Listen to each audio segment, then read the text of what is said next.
Halo semua, apa kabar? Kembali lagi bersama Ibu Monika Trisnawati.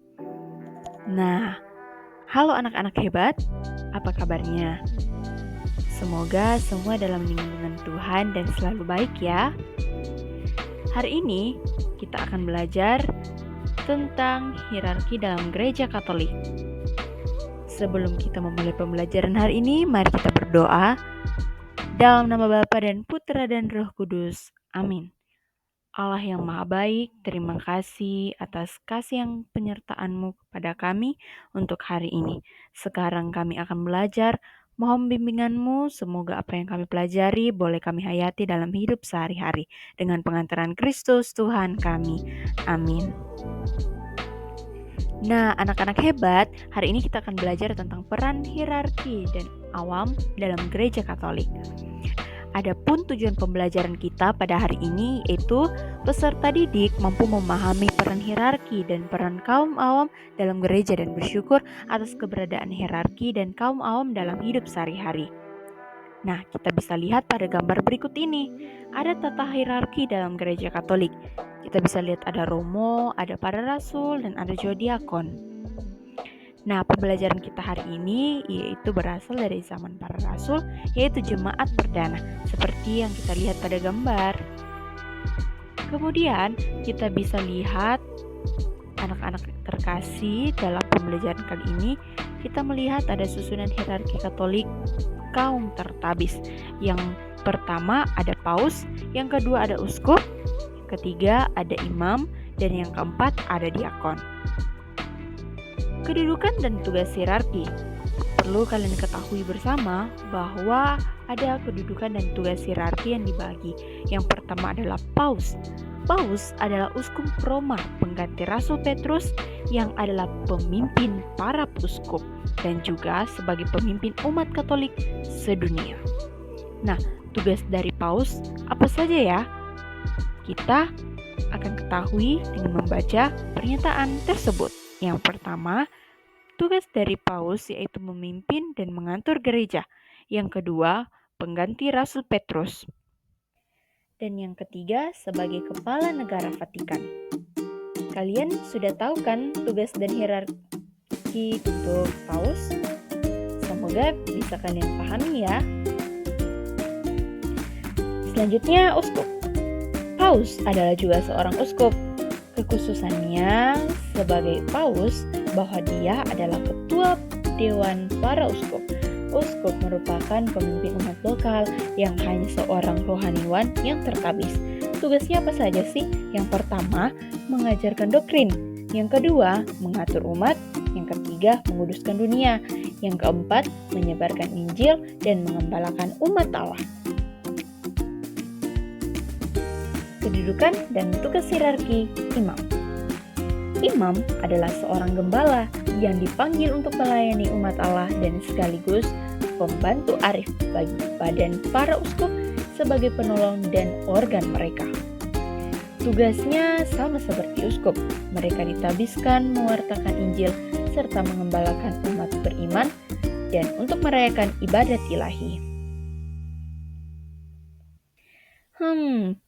Apa itu hierarki? Hierarki dalam Kamus Besar Bahasa Indonesia merupakan urutan tingkatan atau jenjang jabatan, pangkat kedudukan. Sedangkan menurut ajaran Gereja Katolik, hierarki berasal dari bahasa Yunani, hierarsis, yang berarti jabatan. Hieres, suci, arkos.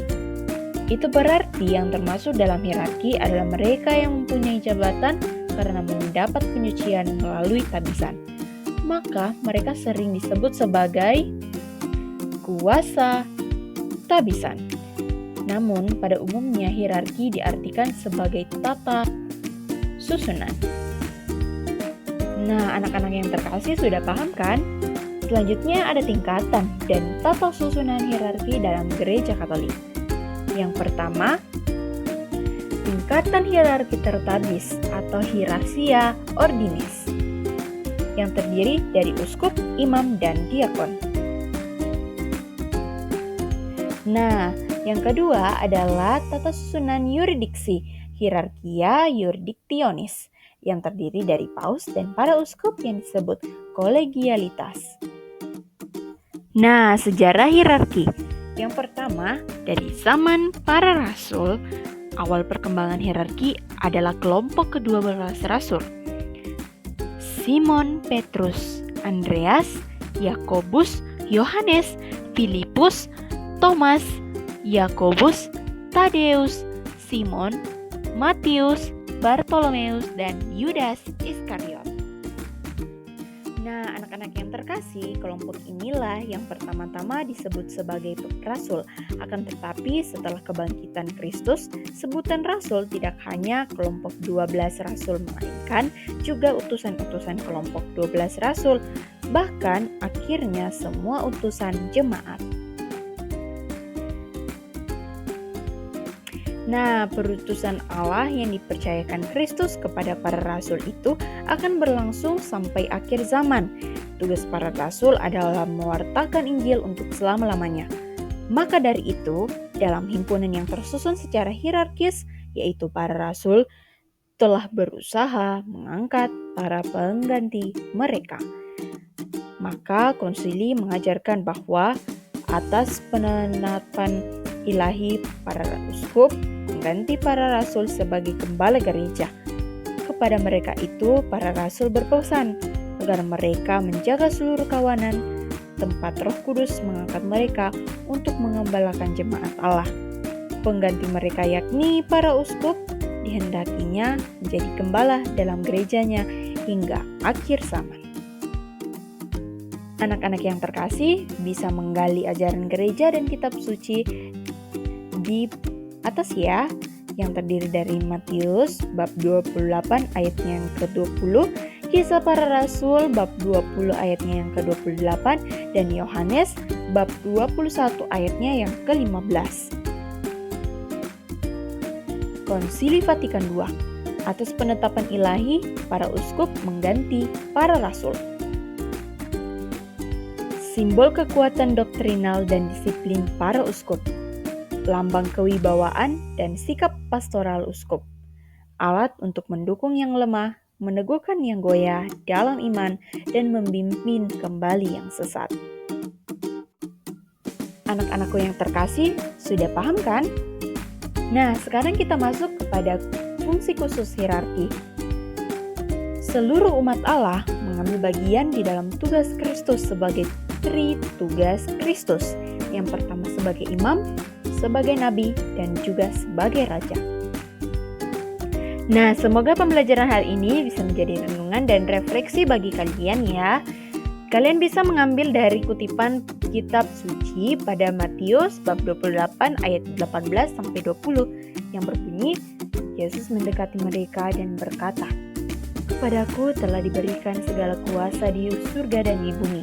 Karena itu pergilah, jadikanlah semua bangsa muridku, dan baptislah mereka dalam nama Bapa dan Anak dan Roh Kudus, dan ajarlah mereka melakukan segala sesuatu yang telah kuperintahkan kepadamu. Dan ketahuilah, aku menyertai kamu senantiasa sampai akhir zaman."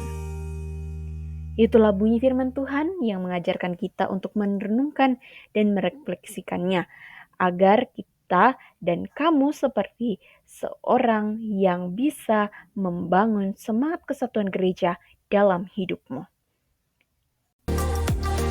Teruslah menabur kebaikan agar dapat membangun semangat persatuan dan persaudaraan.